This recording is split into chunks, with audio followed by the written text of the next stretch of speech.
I don't like what I do. I love what I do. It's my purpose. When you have purpose, when you find your purpose, you can't help but be passionate about it. And then when you can make your work also play and fun, holy shit, you hit the jackpot. Well, she's amazing. She's funny. She has a huge heart. Careful, she'll call you out if she catches you, and she should see things that you can't. I love taking people from believing to, holy shit, what just happened? I know that I didn't make that up. I couldn't have made that up. Back in my younger years, I would have really strange things happen. Nightmares, a lot of nightmares, but these nightmares were so vivid. I can still recall every detail. They weren't nightmares, I was just going in between realms. So that's the mediumship ability. I could always sense spirits. I was always drawn to the metaphysical, the woo-woo side of things. But when you get to a point where you have these gifts, there's certain points in your life where you can opt to turn them off. It's a subconscious thing. I did that. I went through a really difficult time in my teenage years, early 20s. And that usually happens with people that are meant to do this for work. They go through a lot of trauma. But it's only because then we can know how to help others. Once you heal your trauma, once you go through it and heal it. So when my gifts reopened, it was because my daughter was going through the same thing. She was seeing things, she was communicating with things, and she was getting scared. And I was like, okay, I gotta step up. I'm going to nurture this versus shutting it down like it kind of was for me. And that's Betsy's greatest strength in my estimation, is she does the work. She's constantly digging into her own life, and it becomes a tool of experience to help people understand why they're doing what they're doing, why they're holding on to things, and how to let go in a safe manner. I was told you need to decide what you're going to do. You have to pick one. I did not like that. For one, I don't do well with people telling me what I have to do. Never have. They're putting you in boxes. I wanted to create a community where you got to sample everything, the whole buffet.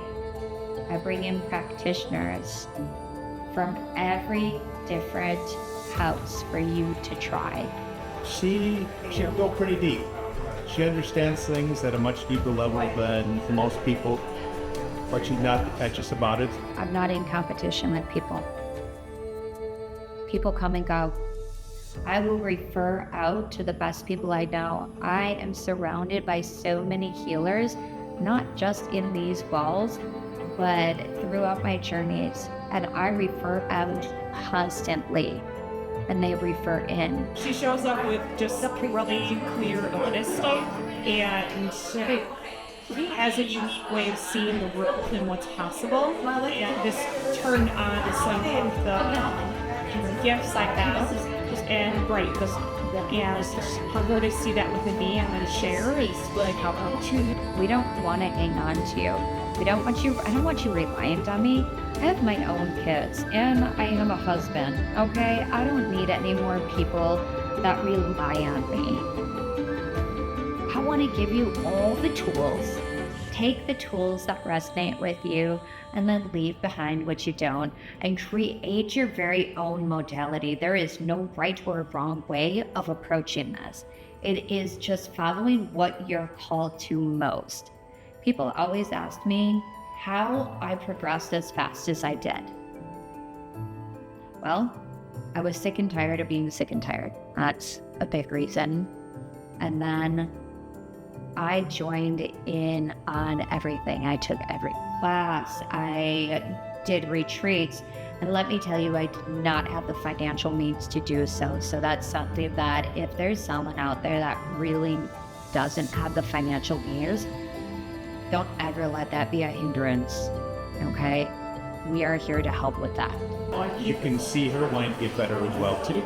So she's not going to stand off to the side and sit out there. Sometimes she'll be in a class as well. And he is open as everybody else. So it's nice to see that she wants to keep learning and keep growing, as opposed to just someone that's trying to run a business. I posted on Facebook my coming out of the closet for my psychic mediumship. And I had message after message from people that I went to elementary school with, that I haven't talked to since elementary school, stating, Betsy, do you remember when you were at my birthday party and you were talking to my grandma down the hallway, but my grandma had passed away? No, I don't remember, but I believe it.